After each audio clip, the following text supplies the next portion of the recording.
Well, good afternoon, everyone. My name is Scott Hissam. I am not Carol Woody. Exactly. Carol had a family emergency.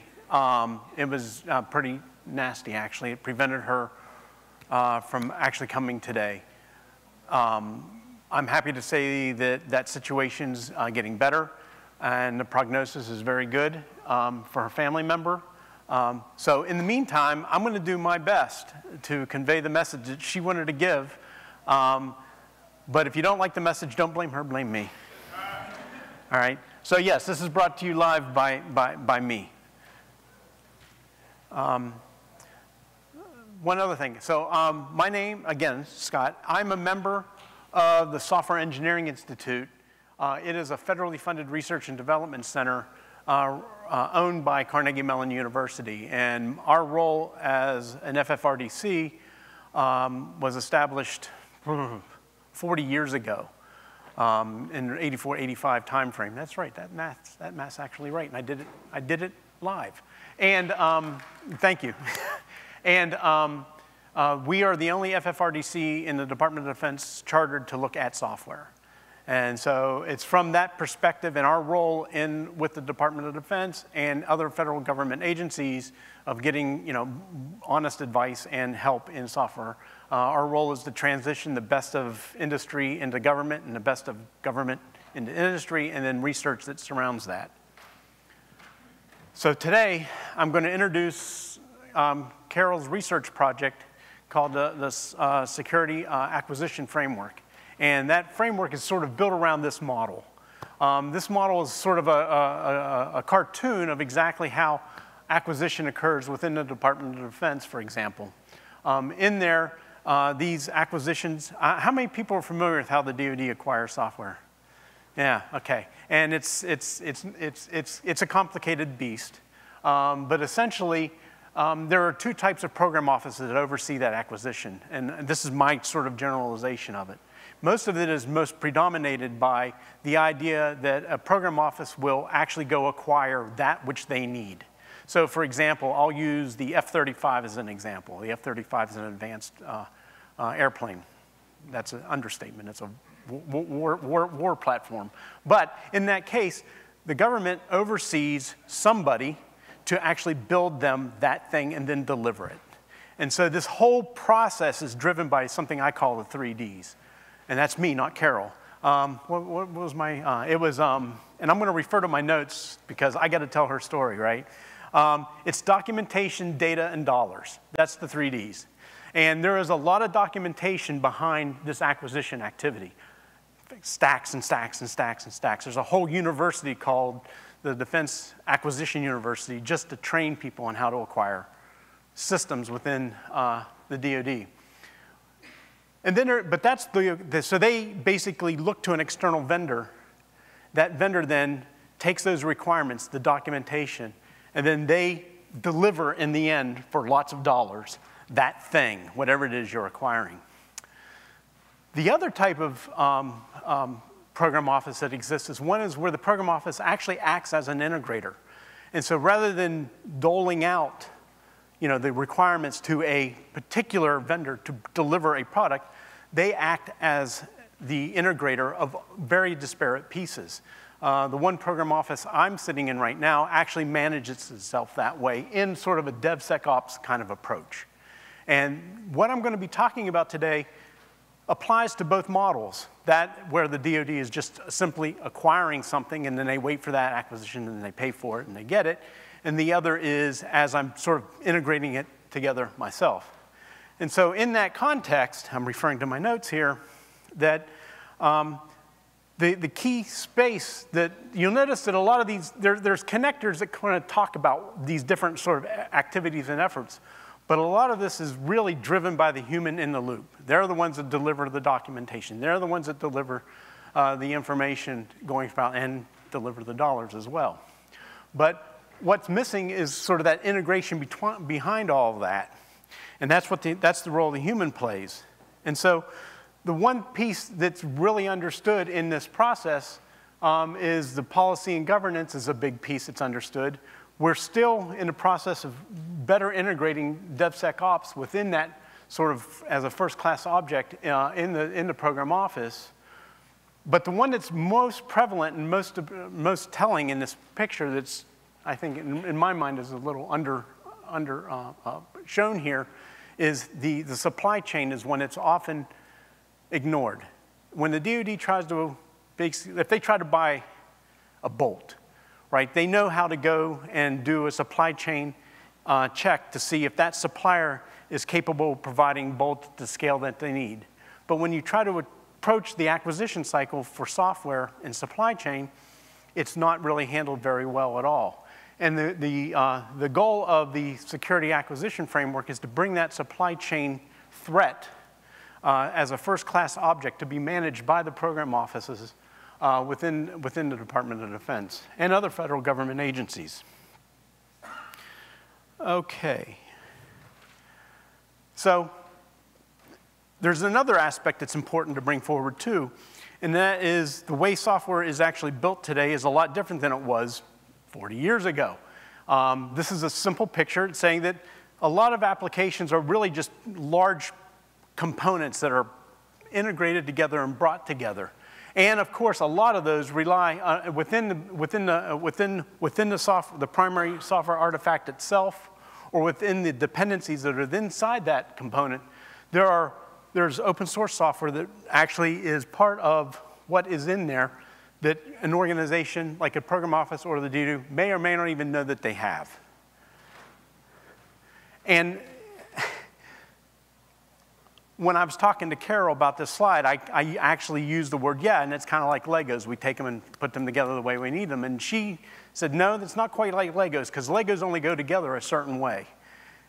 But you think of them more like Tinker Toys or erector sets, because people may put things together in ways you may not even have imagined. And then we started talking about that, and I remembered that the problem is quite deep.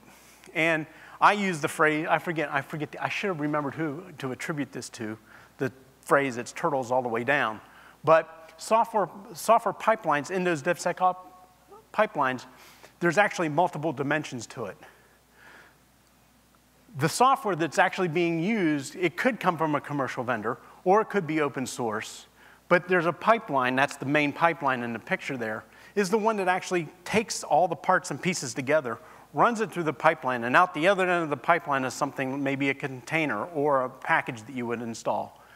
And that pipeline itself is then acted upon by other tools like compilers, static analysis tools. I think a few here are like Twistlock, TruffleHog. There's other tools that are actually employed in your pipeline to do the job you want it to do. But that tool itself is the product of a pipeline.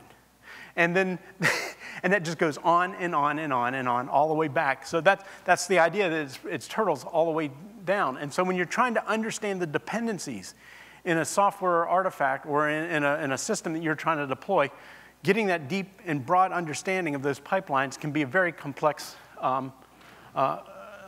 challenge. I think Bruce Schneier, did I say that right, this morning, talked about the hyperconnectivity. This is my vision of how I see that hyperconnectivity. And it doesn't just mean, it's just not open source, it's all software.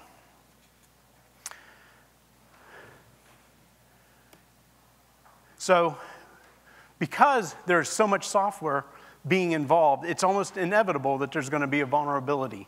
And I am not versed on all the different vulnerabilities that are listed in this list.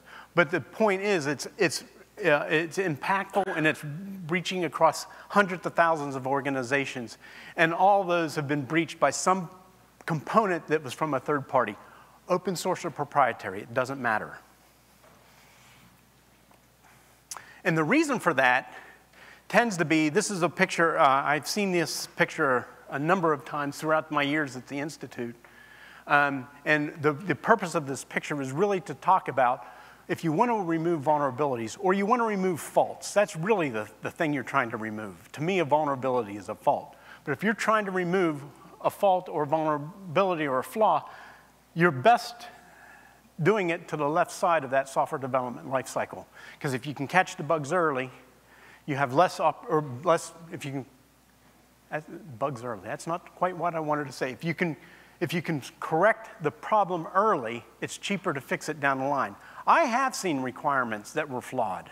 Like one I think I remember from many years back, the government specified to the contractor that they should use a specific cryptographic algorithm. But that cryptographic algorithm that was being required at the requirement stage was made without comprehending how long the artifacts that were being encrypted had to be protected. And so here we had a weak encryption algorithm that wouldn't basically stand the test of time. And if you're trying to send a message in the heat of battle or whatever you want to call it, and that message is only going to be good for 30 seconds, well, yeah, so a weak cryptographic algorithm may be good because after 30 seconds it's no good. But something that's supposed to stand the test of time for 20, 30 years, you have to have a different algorithm. But if you can solve those early, you can have less cost down the pike, down the software development lifecycle to fix it or to repair it. And one of the things I thought was interesting, and I wanted to bring this home, was that this is a study that is cited here and talking about, if you think about 1 million lines of code, how many vulnerabilities can you expect in that code, just on general, right? And I'm not going to read this to you, you can see that yourselves, but if you take for a moment, and if we go back to the F-35, I think it's publicly been announced that there's the F-35, and I don't know if it's the airframe itself or the ground system included, but it comprehends 35 million lines of code. Sounds like a lot. This morning we heard Todd talk about, what did he say, 100 million lines of code being produced by the open source software community? Was that per day? That's what I thought, because wait till you hear the math, right? So in the F-35, if it's 35 million lines of code, if you do the math forward, and let's just assume it's not best-in-class code. You'd like it to be best-in-class code, and we're not going to say it's average either. We'll say it's in the middle. And if we say it's in the middle, we'll say it's on the low end, right? If it's on the low end of only 600 defects per million lines of million lines of code, SLOC, I used to call it SLOC, but anyway, million lines of code, then you're talking about 635 millions, right? So that's what? Around 21,000 potential defects, right? And if 5% of those defects are potential vulnerabilities, so 5% of 21,000, I think I've got that math right. I can bring up a calculator if I want to challenge myself. I'm going to embarrass myself here soon. You're talking about 1,000 vulnerabilities. 5% of those would be actual potential vulnerabilities. So that's 1,000 vulnerabilities right there. Now let's talk about the 100 million lines of code per day, right? So the open source software community, that if we use these same numbers, you're talking about roughly 3 times that amount. 3,000 potential vulnerabilities are being introduced per day. And you go, that can't possibly be true. But then you get a report out of Sonatype that says, just in 2024, we've seen almost 25,000, cataloged 25,000 vulnerabilities. Okay, so maybe, and those are the ones that are known, right? So maybe it's not that rare or that far off. So, right. So in this problem then, where do these vulnerabilities come from and how does this have to happen?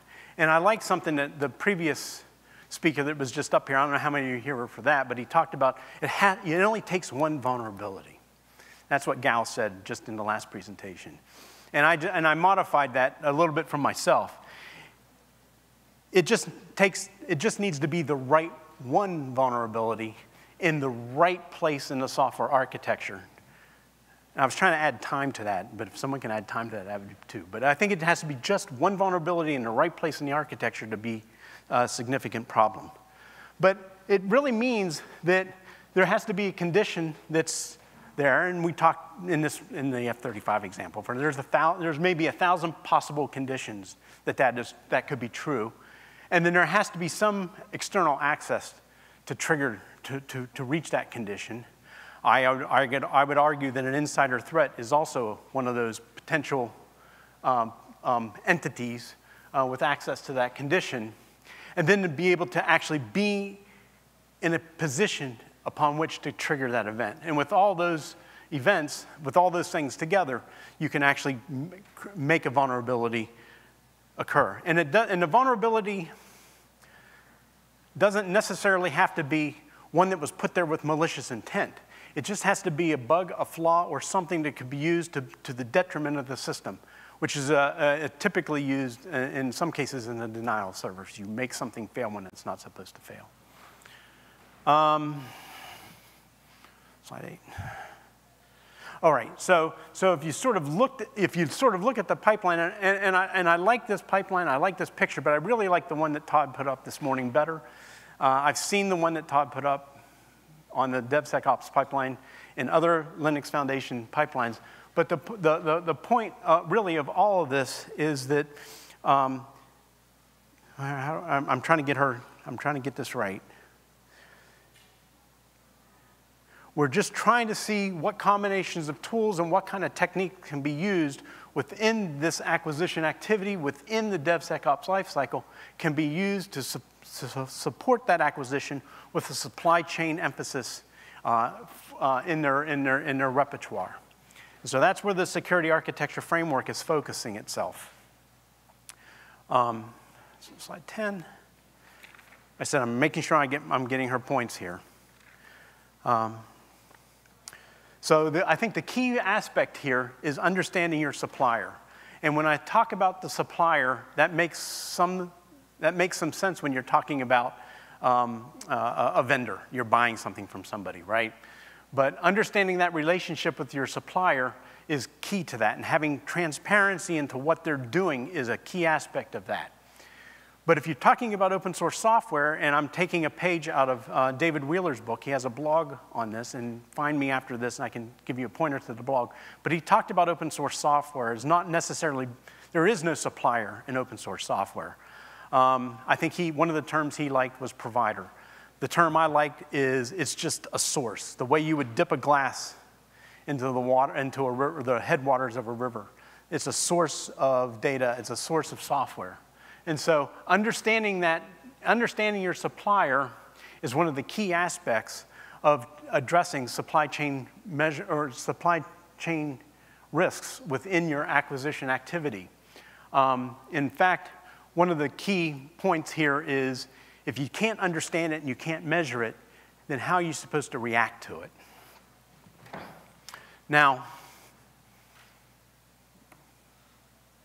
one of the key processes that underlie the security architecture framework is something called a goal-driven measurement approach. And the goal-driven measurement approach is one that was adopted by the SEI a number of years ago based on something called goal question metric. And I think what the SEI did is we added the indicator, the I, so GQIM. And basically, it's a way of going through a set of elicitation techniques to work with your security stakeholders. In this case, think about supply chain risk management. What are the things that worry you with your supply chain, and how would you address those, and what measures and indicators would you use to get insight into that transparency that we're looking for? And I'm not going to really go into deeps into what GQMI is about. This slide is sort of all the necessary steps, and there's a course that I think you can actually download from the SEI on GQIM and how you'd work through that. I've done some of these GQIM activities, but not for supply chain management, but for other activities.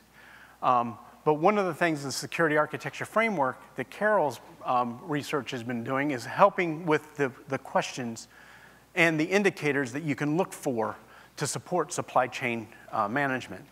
Now, tomorrow, I think at 11:50, I think is the time, I'm giving another presentation. So if you don't like me now, you might like me better tomorrow, or you might not like me.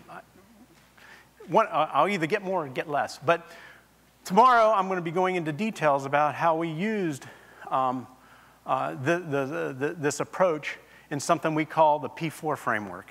And this is one that's being used within a government organization that we'll be talking about tomorrow. And here, the indicators, the criteria that were important for our supply chain problems are identified here on the y-axis. And the P4 framework is all about the 4 Ps across the x-axis: the product, the project, the protection, and policy. And we'll talk about this more tomorrow if you come to there.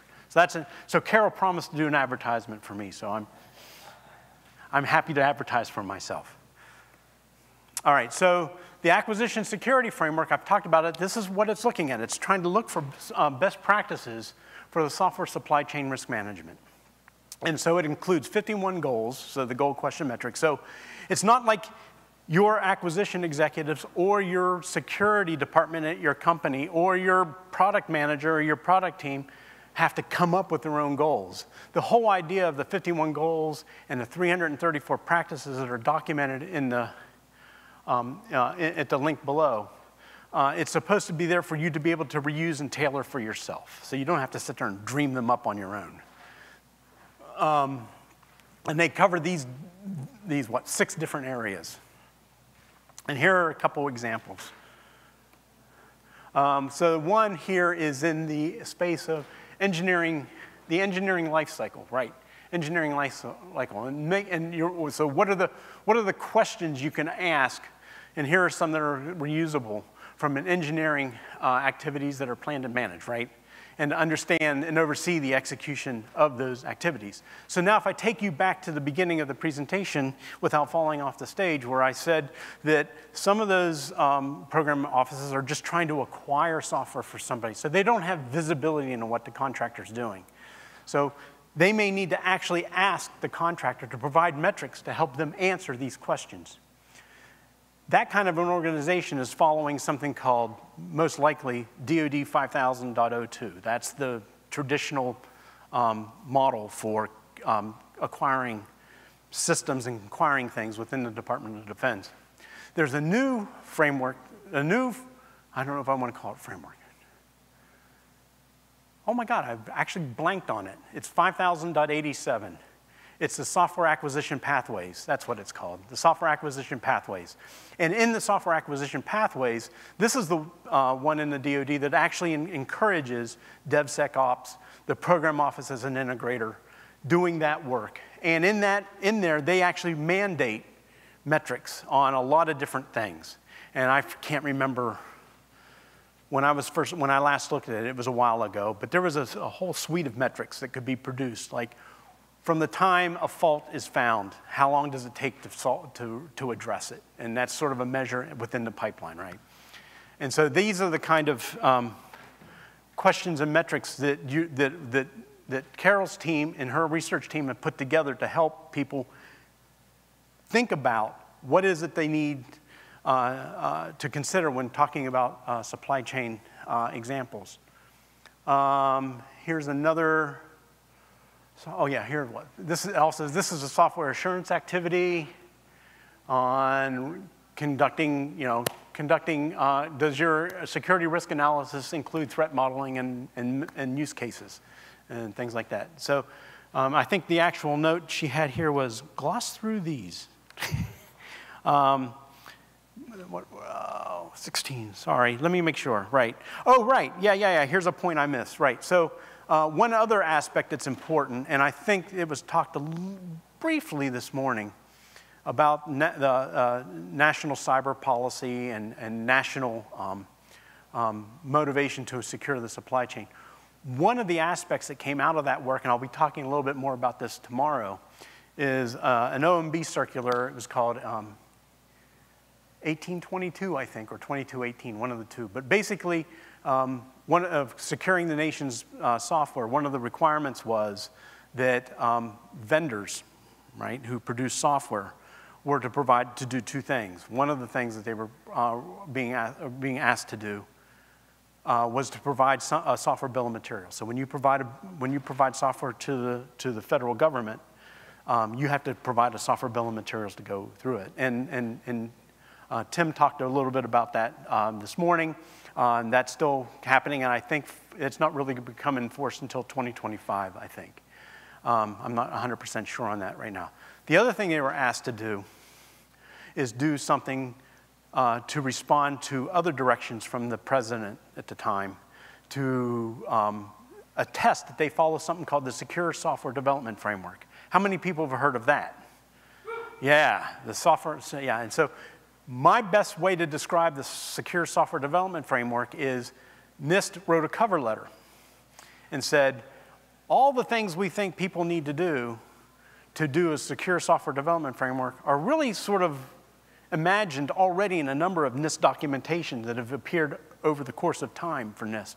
And this document kind of pulled all that together into one overarching term. What's that? And if I got it wrong, correct me. All right? I'm not the author, he's here. Oh, I understand that. Yeah, and if he happened to be in the room at the moment, I don't think so. Yeah. So one of the things that's happening, and this is my note for slide 16, is right now this acquisition framework with those questions and goals and those right, is we're trying to align this framework to the SSDF to help folks. That's still work in progress. And that was the big takeaway I wanted to make sure I covered there. But I think the whole piece that Carol, I know, wanted to say was that it is really something that's intended to be reused and used over. And back to the point about you can't really manage that which you can't measure. And even whether it's an open source software project or a commercial product, getting those measures from a vendor, even if they attest to doing the SSDF, you still want them to provide you the data to show that they are doing the things that they say they are doing.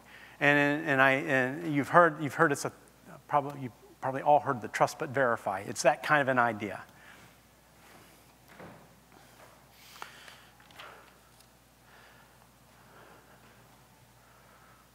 And, okay, I gotta keep it. Another example. Yeah, so here, this one's talking about, I think, operational or supplier dependency management, right? And so is the performance of the suppliers monitored against resilience of the program or system? So I think in this point, how can the selected parameter be applied to suppliers? I think I've lost my point here. I know that understanding the dependencies is a big issue here. And one of the things I think I want to say here is that one of the aspects of that OMB circular is providing a software bill of materials. Well, the software bill of materials, and I forget who said this, it was just today. It might have been, yes, it was the group, Bryant and Katie. They gave a presentation earlier and talked about software bill of materials being complete, and I forget the other term they used. And Camden just left. The term I used was complete and effective. So to have a software bill of materials being provided by a vendor, the acquisition office has to be able to say, yes, we got a software bill of materials. The question is, how do they know if it's any good, right? And now the question becomes, is it complete? And the information within it, is it effective? Because I want to be able to use the material within that bill of materials, if I have to drill down on vulnerabilities, for example. And so that's one of the aspects of addressing sort of that dependency management. And if I remember in the NTI specifications, which I know NIST or CISA is working on, is being able to talk about some of the aspects of the software bill of materials. So I think this is the last slide. So I hope I'm almost on time. Instead of using the word prediction, I would really use the word expectation. So if an entity says that they're using the SSDF, then you can ask questions like, well, are you doing peer reviews? You can ask that question of the contractor, but you can also ask that of an open source software project. Are they actually conducting peer reviews, right? And if they are, that's great. If they're not, ask them why. If it's an open source software project and you know they're doing peer reviews, but maybe that begins to tail off and they're not doing peer reviews anymore, then you can, if you can't participate and help do those peer reviews, maybe you switch to another product. But one imperative here is to get, I like what I've heard a lot today is get involved. One other aspect I would say is the other theme I've heard is that transparency, transparency, transparency, transparency. I don't know how many times I've heard that today.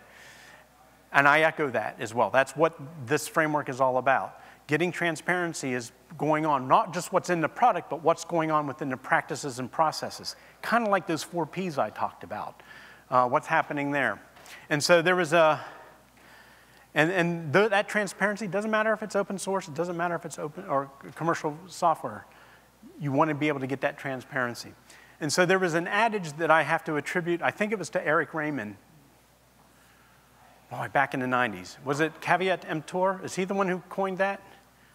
Does anybody remember? Does anybody know what caveat emptor means? Buyer beware. I appreciate that. Now I need your help. I don't like buyer beware anymore when it comes to open source software. I think it should be buyer aware, because that's what transparency gives you. It gives you awareness of that which you are trying to use as a consumer. And I think the Latin, I tried to look this up. I don't know Latin. One of the two, consentium, consciousness, be aware, be aware. So if there's anything you take away from on Carol's, look up this security acquisition framework. See if you can reuse it in your organization, in your activity, in your context. If you take anything from me, if you take anything away from me, there I can say it, say I can't speak, and buyer aware. Be aware. Be aware if you're using open source software. It's not, don't put the onus on the community. Get involved if it's not giving you what you want. That's all I have to say. I hope I did Carol justice, and thank you for your attention.